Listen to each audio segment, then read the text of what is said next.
Topic है द्रव्यमान क्षति। तो एक होता है नाभिक का द्रव्यमान और नाभिक के अंदर होता है न्यूट्रॉन और प्रोटॉन।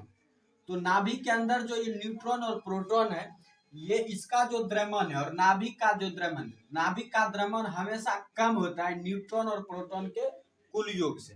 न्यूट्रॉन के द्रव्यमान और प्रोटॉन के द्रव्यमान से के कुल योग से जो है ये नाभिक का द्रव्यमान कम होता है। यही जो अंतर है नाभिक के द्रव्यमान और प्रोटॉन और न्यूट्रॉन के द्रव्यमान के योग में जो अंतर है उसी को द्रव्यमान क्षति कहा जाता है।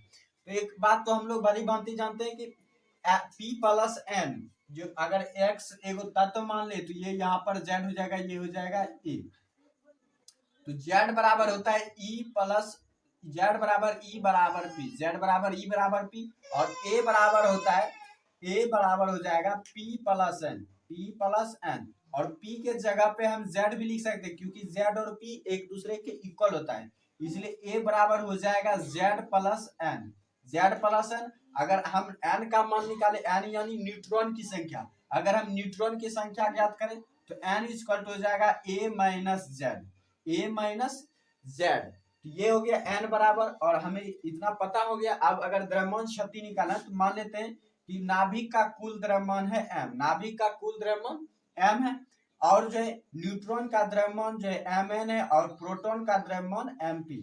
ये जो P है प्रोटॉन और N है न्यूट्रॉन, तो M मतलब मास, तो आप जो पता कर सकते हैं Mn यानी मास, मास ऑफ न्यूट्रॉन, Mp यानी मास ऑफ प्रोटॉन, और बड़ी M कैपिटल M यानी ये मास ऑफ जो न्यूक्लियस।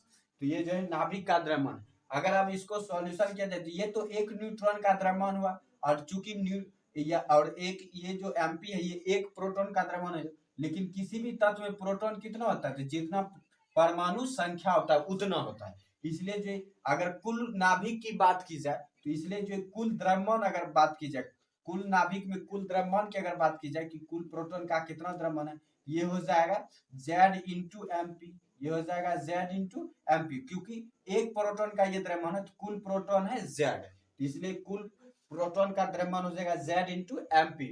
उसी तरह जो कुल न्यूट्रॉन है हमारे पास A माइनस Z, और एक न्यूट्रॉन का द्रव्यमान है Mn, इसलिए कुल न्यूट्रॉन का अगर द्रव्यमान पूछा जाएगा तो वो हो जाएगा A minus Z, A minus Z into Mn, A minus Z into Mn।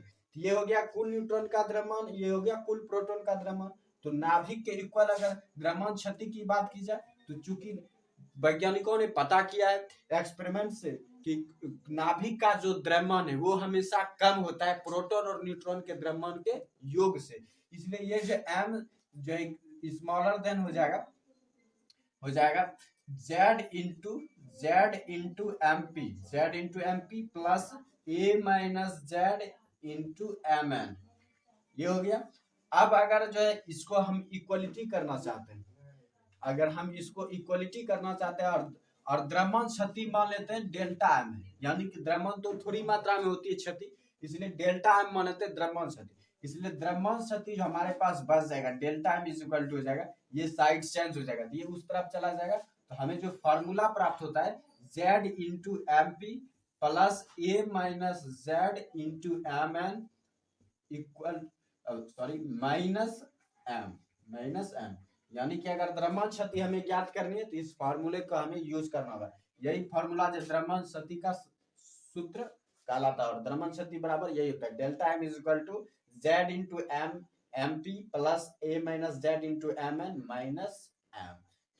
यही जो फार्मूला है द्रव्यमान क्षति कहलाता है। और आप अगर द्रव्यमान क्षति की परिभाषा दे सकते हैं आसानी से कि नाभिक का कुल द्रव्यमान उसमें उपस्थित प्रोटॉन और न्यूट्रॉन के द्रव्यमान का कुल योग से कुछ कम ही होता है, जिसके कारण इसमें द्रव्यमान क्षति का पता चलता है कि इसमें कुछ द्रव्यमान का नाश हुआ है। यह द्रव्यमान की जो यही जो क्षति है वो द्रव्यमान क्षति कहलाती है। यह द्रव्यमान के इसी अंतर को नाभिक के और प्रोटॉन और न्यूट्रॉन के कुल द्रव्यमान में जो अंतर उत्पन्न होता है उसी को द्रव्यमान क्षति कहा जाता है। आप दो तरह से आसानी से परिभाषा दे सकते हैं। आप बेटर से बेटर लिखने की कोशिश कीजिए, जैसे इससे भी बेटर आप लिख सकते हैं कि वैज्ञानिकों ने प्रयोग द्वारा ज्ञात किया कि या पाया कि नाभिक का जो द्रव्यमान है वो उसमें उपस्थित न्यूट्रॉन और प्रोटॉन के कुल द्रव्यमान से कुछ कम होता है, और द्रव्यमान के इसी अंतर को द्रव्यमान क्षति कहा जाता है।